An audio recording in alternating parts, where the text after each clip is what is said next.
Well, good morning, everyone. My name is Robin Cutler. I am fairly new to New Mexico. I moved here about 7 years ago. I live over in Sandia Park, and but I've been, it helps to be as old as I am because I've done everything that you can possibly do, I think, in the world of publishing. I'm currently the president of LMBPN Worldwide Publishing. I'll tell you a little bit more about that as we go on. But maybe some of you may know me as the former creator. Well, not former, I am the creator and the former director of Ingramspark. Any of you that know Ingramspark, I actually launched that for Ingram, and I'm going to be talking a little bit and sharing a little bit about Ingram in general as we go through this. I'm a former board member of IBPA, the Independent Book Publisher Association. I was a manager at Amazon for a number of 6 long years. Anybody that's worked at Amazon will tell you it's like working in dog years, and I can testify to that. It was a long haul. I helped to create CreateSpace that then evolved into KDP. And so between Ingramspark and KDP, I think that I've had a huge contribution to the world of self-publishing. Before that, I was on university campuses, most recently the executive director of university relations at the University of Wisconsin. Prior to that, I was in academic publishing at the University of South Carolina Press, and I also own my own publishing imprint for a number of years called Summerhouse Press. So I want to just kind of talk about, publishing in general and what's available to authors today.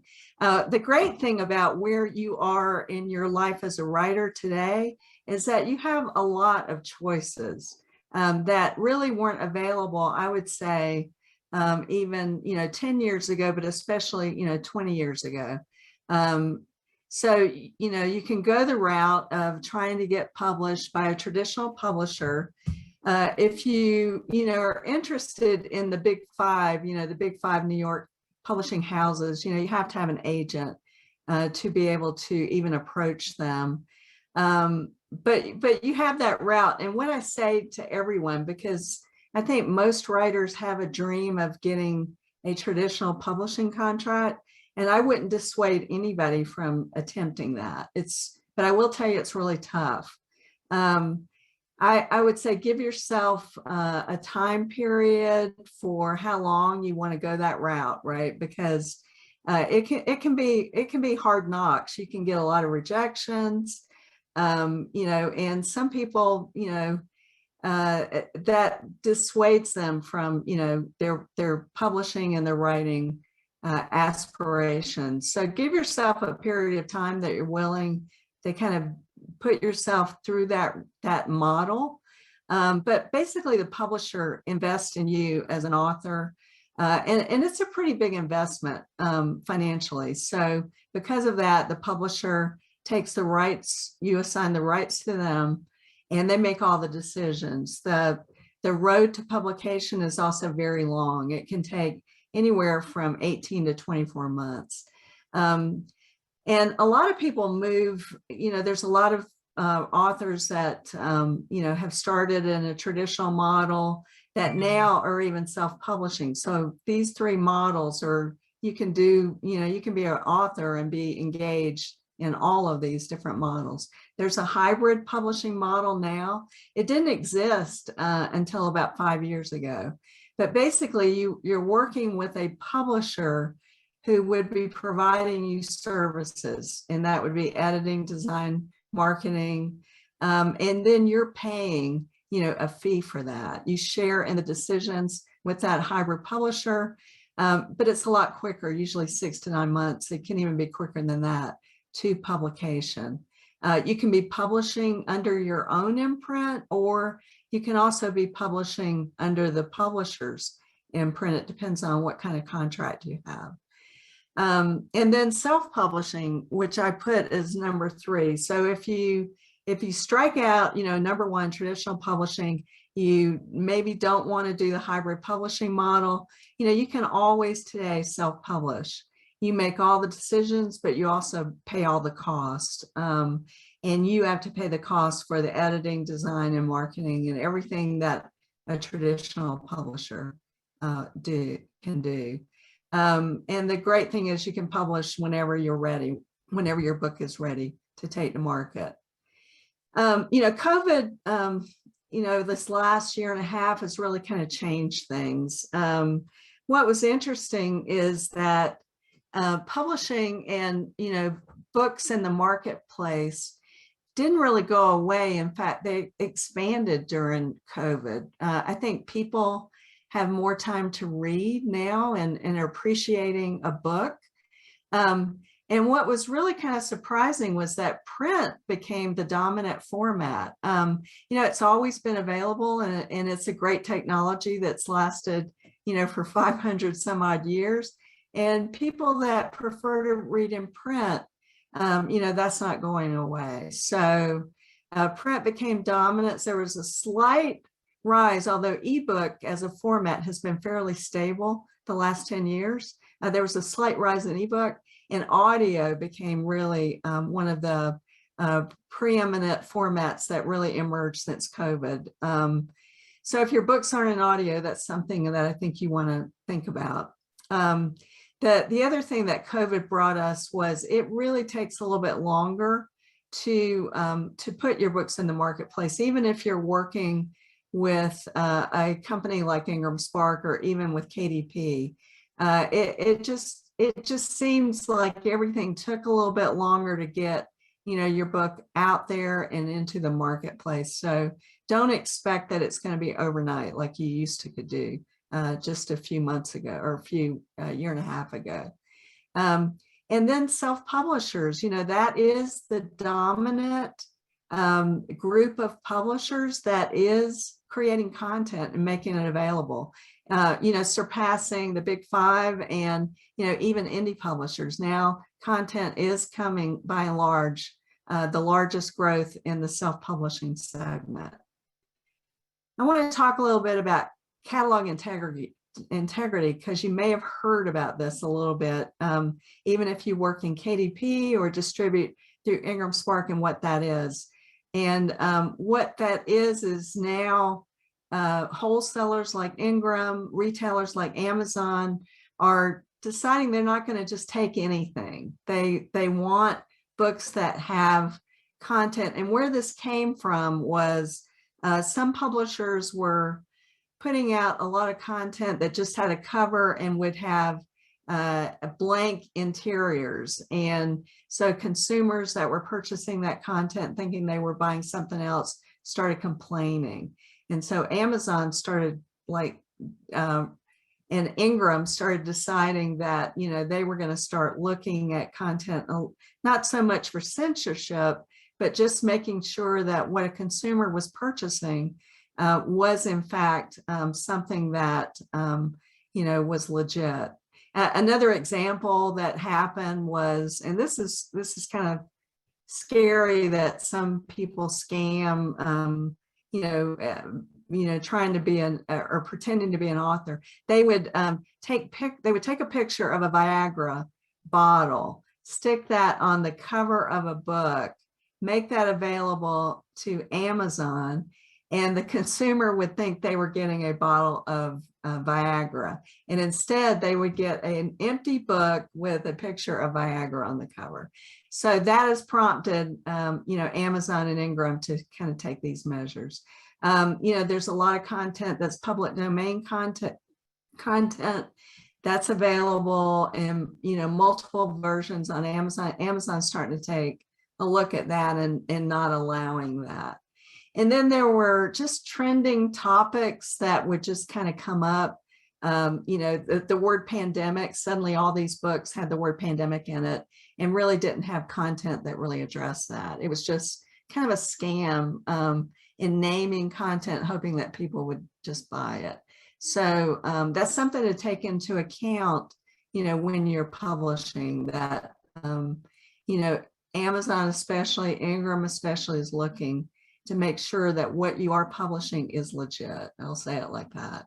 And then another trend that happened during COVID was a lot more self-publishers were publishing directly, selling directly through sites like bookshop.org. If you don't know about bookshop.org, you should probably go there. What that is it's just a site like Amazon, but it contributes back to independent bookstores.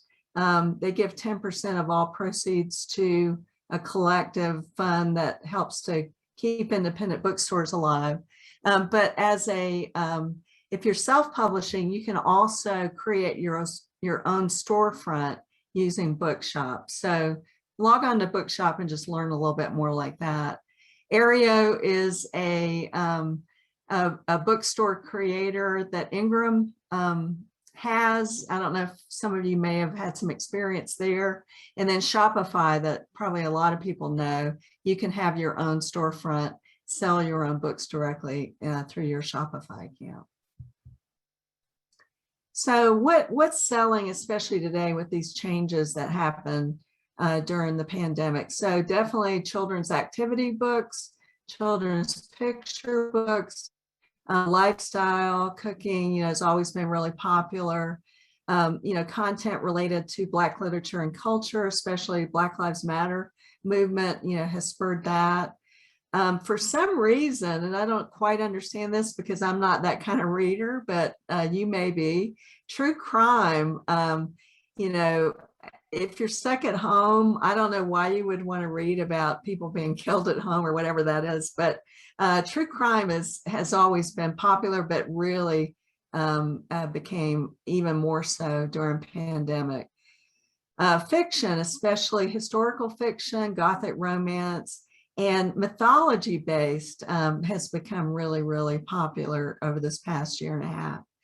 Christian content, both fiction and nonfiction. And I know some of you are writing and publishing in Christian genres.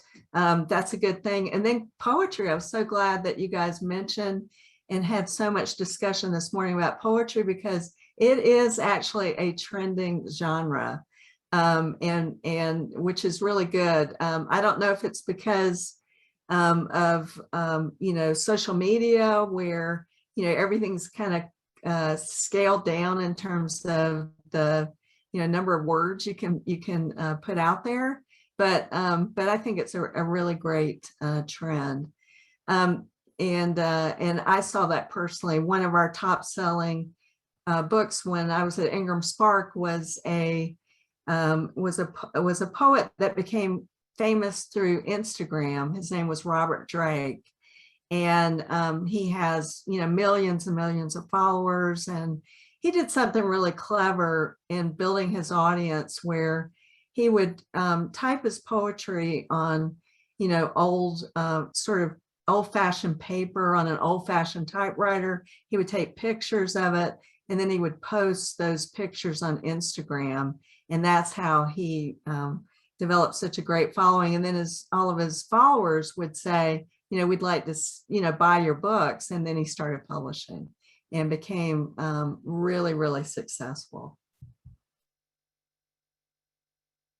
I want to talk a little bit about, things and I'm just assuming that most of you on this call are more interested now in self-publishing. So there's just things to make sure you get right. And I love that workshop that you're doing about, research on your book, on your topic. That's right on point with what you need to do. You need to do market research on your topic. Even if you're writing fiction, you need to know, who your reader, who your audience is. When you ask someone, or when I get engaged with writers and I say, well, who are you writing for?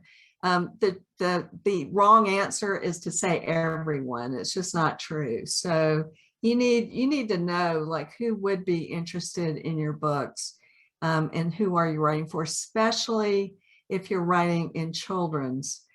Because not only do you need to know that it's a children's book, but you also need to know the age and the grade of those children that you're creating a book for.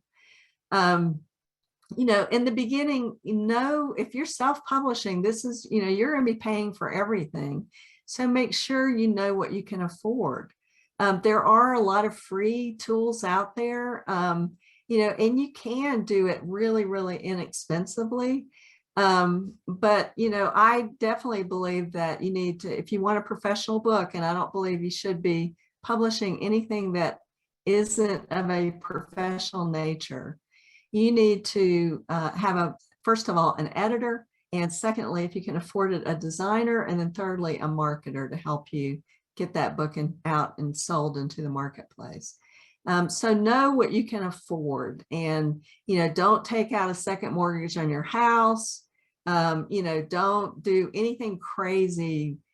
Thinking that you're going to become successful. Publishing is really, really hard, and to make money from publishing, is not guaranteed. So make sure that you know what you can spend, and even if you start and you put your book out into the marketplace and you've spent everything you can spend in just making the book, fund your marketing from your actual sales. So if you sell 2 books, take some of the proceeds from that, put it into a fund that you can then market. The great thing about publishing and about books is that they have a long lifespan, and so if your book doesn't make it the first year, if it doesn't make it the second year, it could be 5 years down the road before you actually get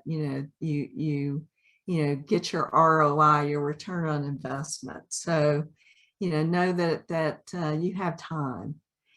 The one thing that I see most writers, especially new writers, get wrong, and it's the number one thing that your number one tool in marketing your book is the title of your book. I see, do the research on titles. You can't copyright a title, but you need to make it as original and as memorable and as relevant and hopefully as unique as possible. I mean, you're all creative people. You should come up with a really creative title. If it's quirky, that's even better. And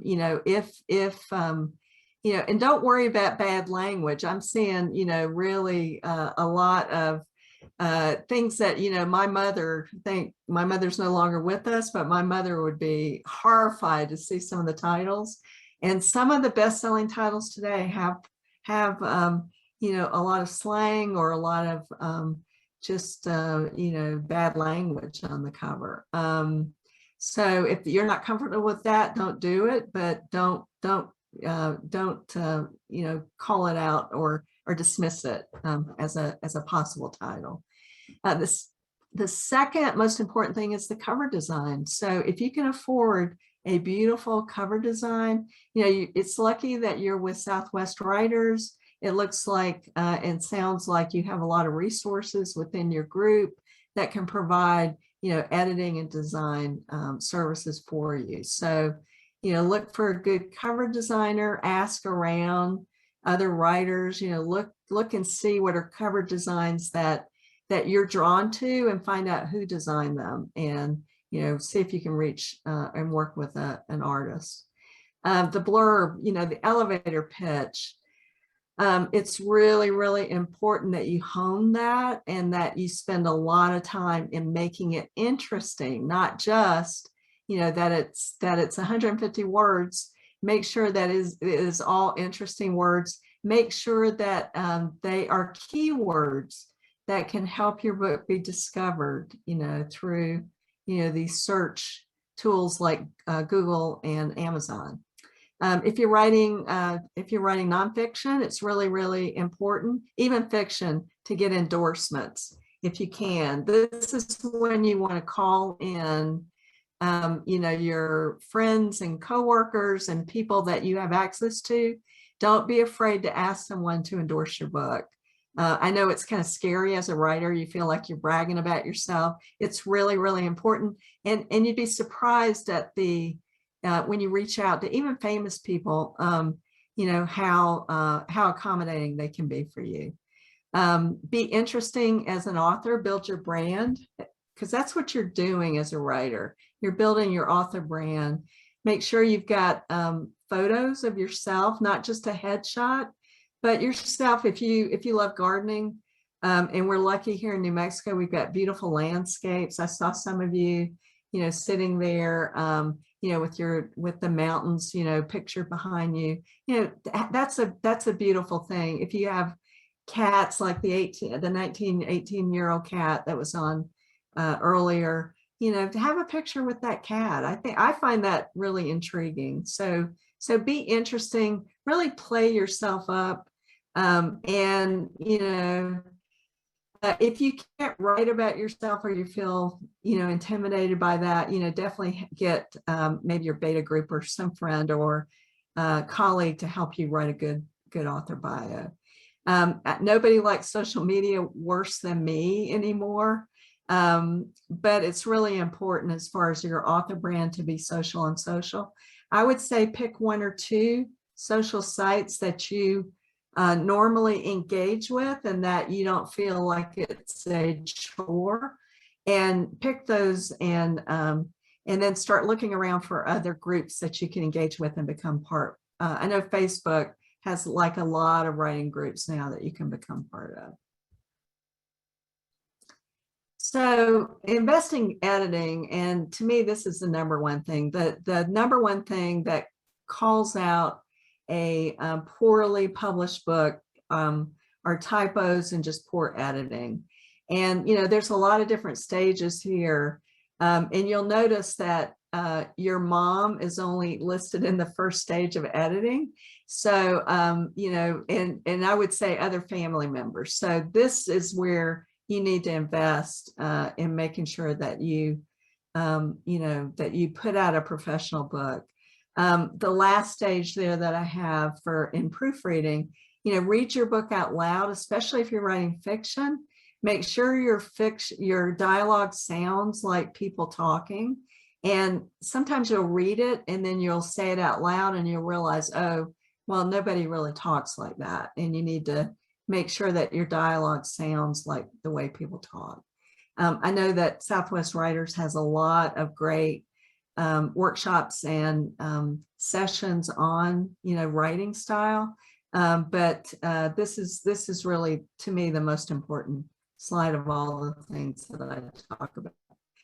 The book design, and I know that you're doing a session on that, which is really good. This is really, really important. LMBPN, I'm now the president of this publishing company. And just to give you a little background, so I decided last November I was going to retire from Ingram after being there for about 9 years. And, it was announced in the trades, PW and everywhere. And so I was all set to retire and just go work in my garden and puddle around, with a little bit of writing. And I was really happy to do that. And the day that my retirement started, I got a call from Michael Anderle, who's the CEO of LMBPN, which is right now the 6th fastest growing publisher in the US. And so he reached out to me and he said he had met me at a couple of conferences, and he said, we'd really love to bring you on as our president. And so, my retirement lasted all of 2 days. So I'm back now, really heavily working on the publishing side. But one thing about LMBPN that really made me want to go work with them is their book design. So they're working with artists that are doing sort of 3-dimensional type art. And I'm finding that really, really interesting. The characters that they write about, they know how to market a book and put it into the marketplace. So cover design, really, really matters. You have to think about cover design, not only, at the size of the book, but also very small, because, if you look online, your cover is only going to be, a couple inches tall. So it needs to work both big and small. It can cost anywhere from, $350 up to $5,000, for a cover design. So, get the best that you can afford. The front cover, in my mind, makes someone pick up the book. and the back cover makes someone take it to the cash register. So this is where it really matters about the endorsements, the blurbs, the author bio, that sort of thing. And don't forget the design of the spine. So when you look at your books on your bookshelf, look and see, today, which ones really stand out and why. So you want to make sure you've got a good spine design that catches attention too. So to me, these are a couple of really good examples. These are all books that were published through Ingramspark. And that Her book, we actually sold that book into Target. And you see, there's not even the author's name on that front cover. And that cover sold and still sells like crazy. And it's actually kind of this guy's a poet too. That Little Kids and the Big Dogs, and actually the Lauren Miller book. Both of those books, you look at it and you go, what is that? And that picture of that dog next to that child, that's a dog. And that book got featured like on the Today Show. Lauren Miller is a best-selling author. And then Can't Hurt Me by David Goggins. The cover kind of says it all, and also the title, right? So this is a guy that's in the military. He's been like at the top. He's like a Navy or an Army Ranger. He also is like what do you call it? An athlete that is at the top of his game. And this is like the top selling book for the last few years at Ingramspark. And it's nonfiction. And that kind of says everything. So marketing, you can do it yourself. And this is something you should plan as a writer. You should, divide up your schedule, and you should plan to market your book. You should plan to spend some time marketing your book every week. And you can decide, how you want to do that. But you can do it yourself, or you can hire someone to do it. I believe that authors should have websites. And you should be collecting email addresses of everyone who would be interested in following you or being one of your readers. If you haven't created a blog, and you have the ability or need or want to do that, do it. It's a way just to engagement with your readers. Like I said before, social media is really important. Associations, it's really important as a writer not to be alone, to be part of a tribe. Exactly what you're doing here with SouthWest Writers. Become part of a networked group. Attend conferences. Pre and post publication, submitting your book for reviews and awards. All that stuff costs money. And but what you've done here, even some of you are up for this great awards that SouthWest Writers is. So that's really important to do that. And then a book launch. There's a lot of online content about launching your book, and I really recommend that you kind of take a look and do some research on putting out a professional book launch. So distribution, which is, I think, the hardest part of what you have to do as a self-publisher. And all that means is reaching your readers. So there's a number of different ways to do this. You can sell it yourself off your own website. You can become an expert. If you're publishing or writing in nonfiction, it's really important to set yourself up as an expert on the topic that you're speaking about. Submit yourself for events that, are related to that topic. And, just build your, it starts brick by brick, one by one, and just keep expanding. It can take years to do this really well, but it's really, really important.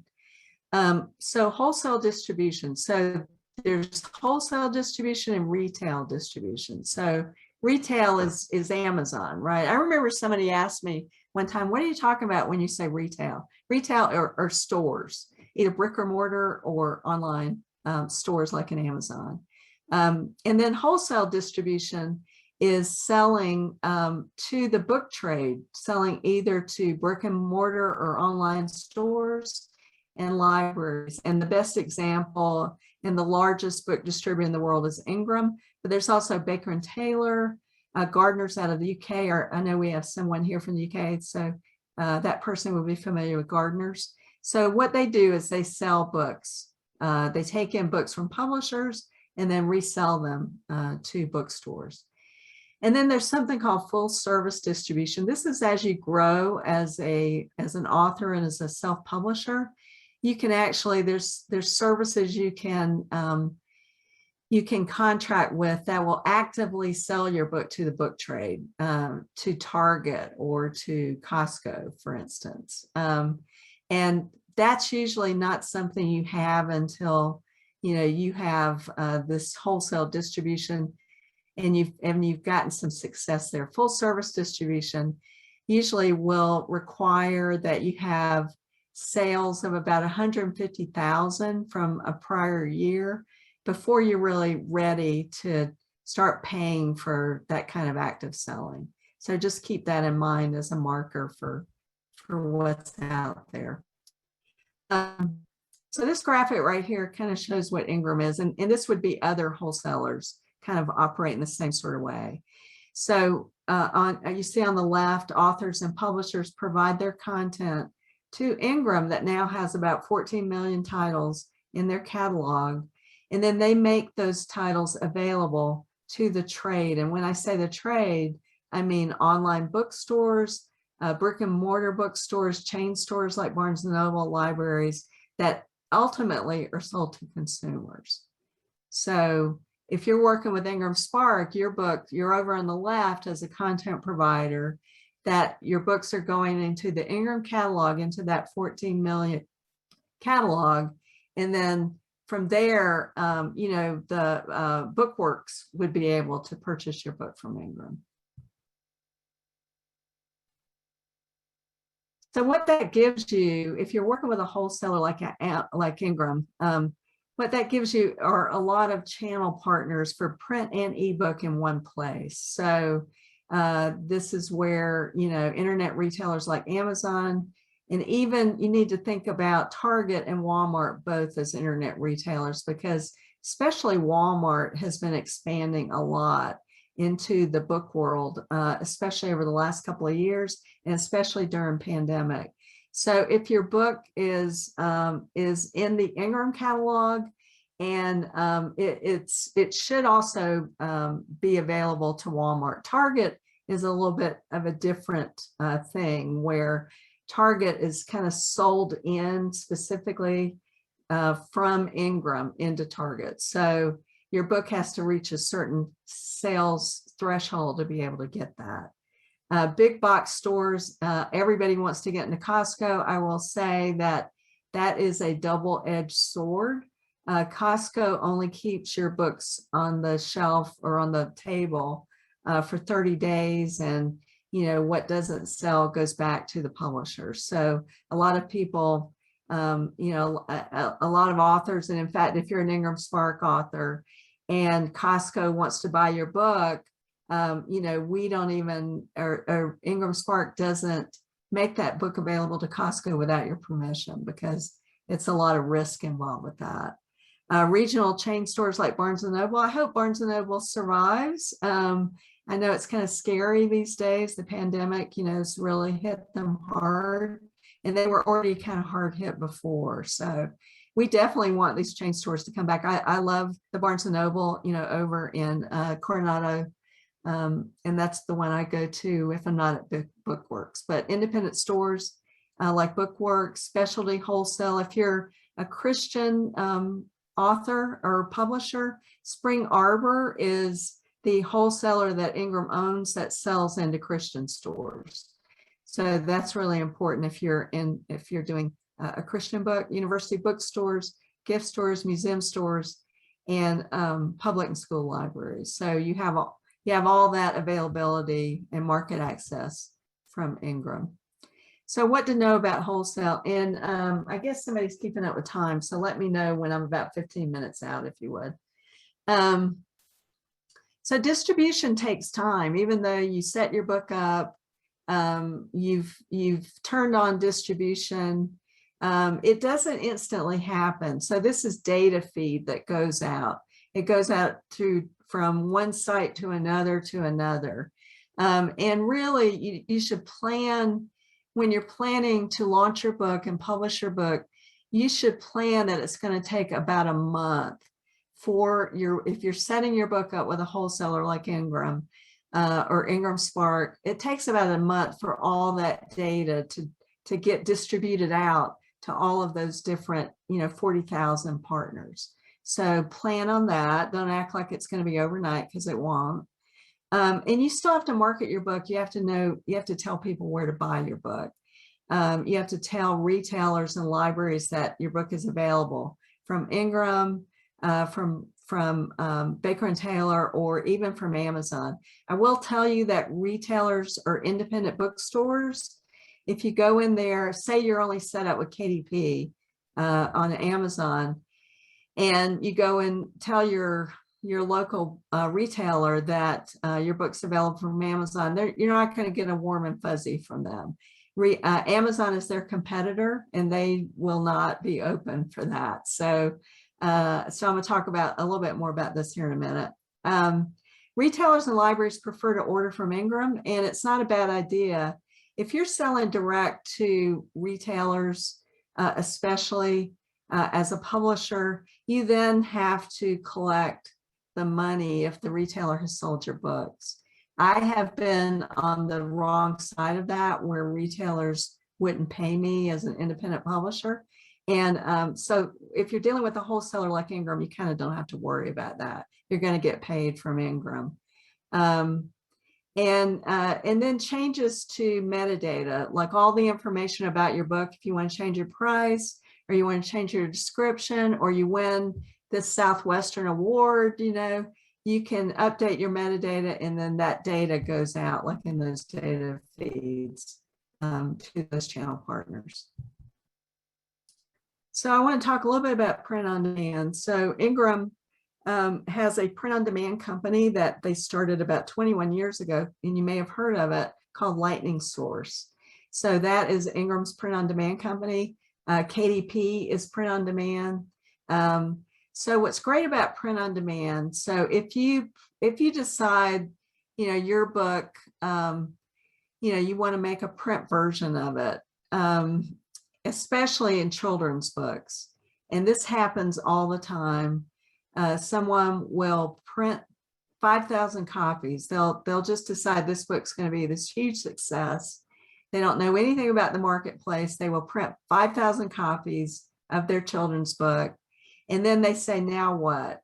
And with one book, it's almost impossible to get your book stocked into a place like Ingram. Print on demand, since Ingram has this print on demand component, it's almost a better way to start. You don't have any inventory to manage. Your book is automatically set up into distribution. It's printed, as Ingram gets orders, and then you're paid for that sale. So if you have inventory, you have to have warehousing, you have to, shipping. There's shipping costs. There's packaging that you have to pay for. So, just be really careful as a new author.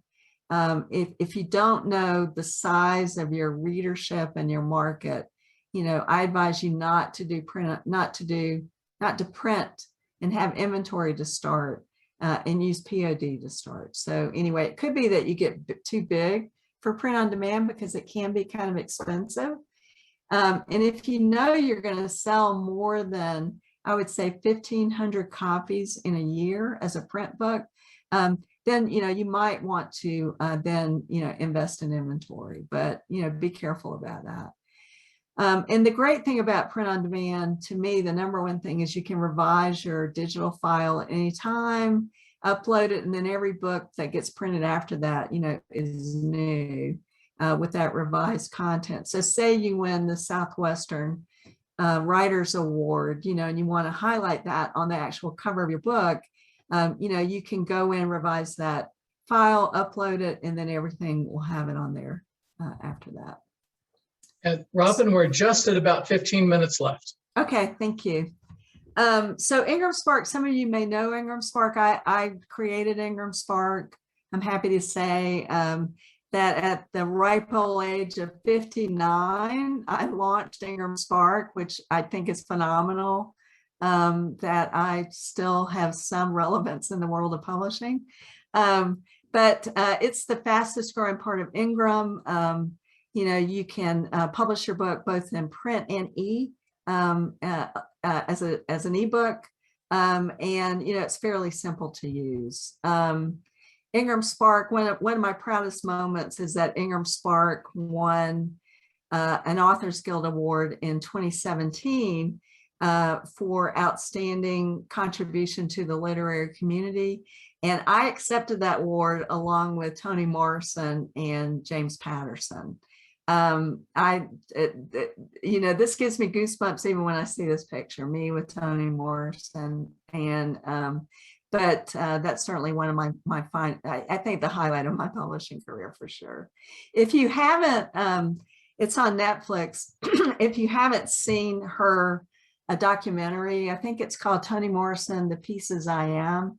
If you haven't seen that, I really encourage you to watch that. She's not only like a Nobel Prize winning author, but she also was an editor for Random House for a long time. And that documentary talks about her journey, as an editor, and also as, the successful writer that she became. So definitely check that out.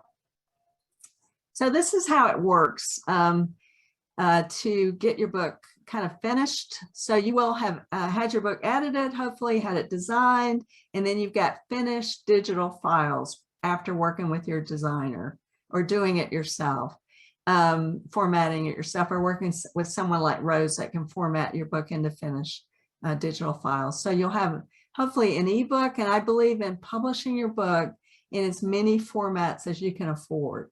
So definitely ebook, paperback, and also hardcover.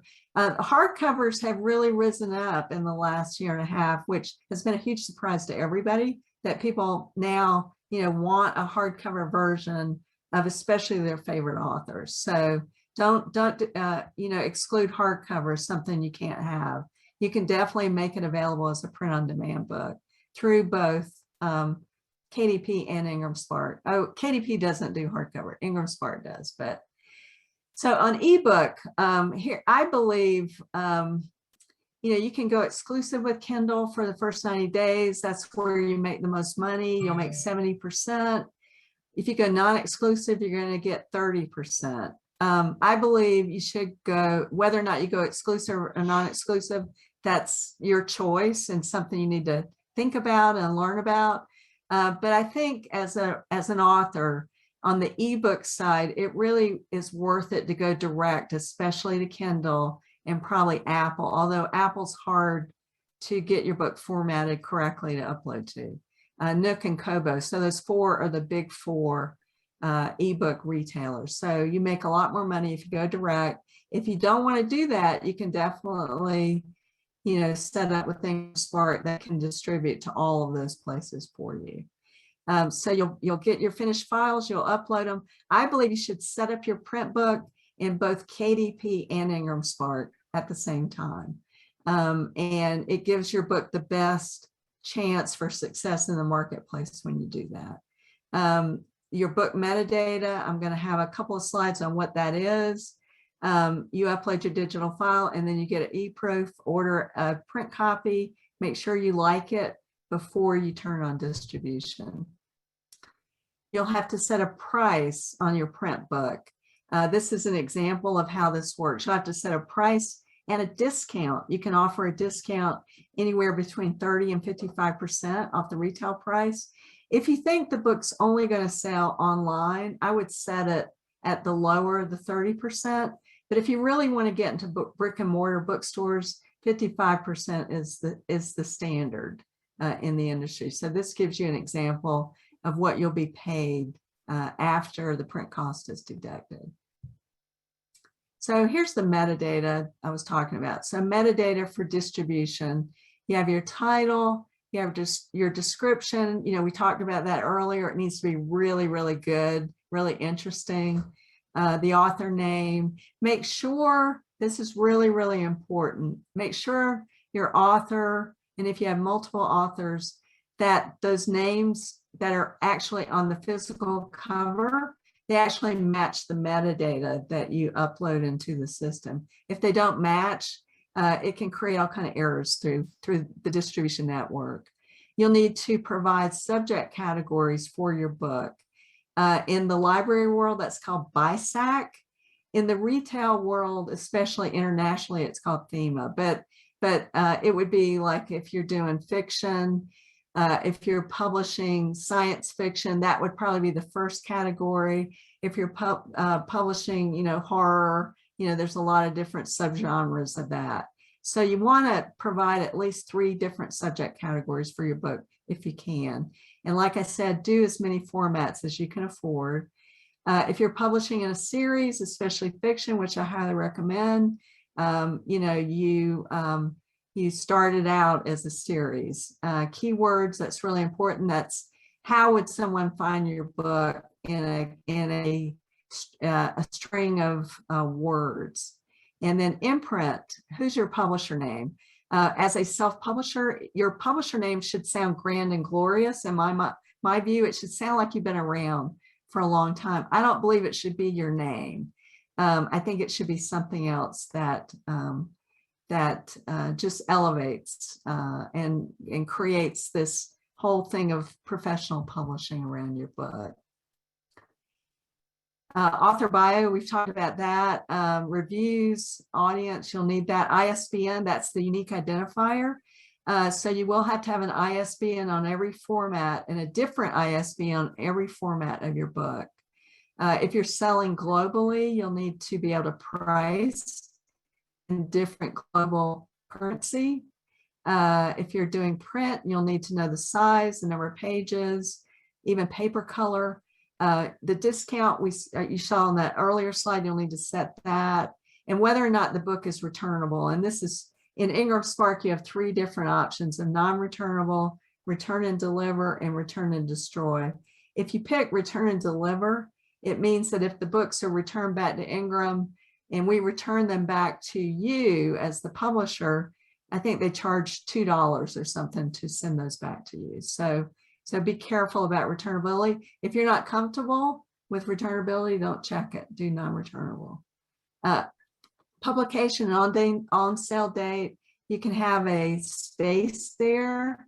And if you have an on sale date into the future, that allows for pre-orders for Amazon to put your book out. There's a pre-order for Ingramspark to put it out. There's a pre-order.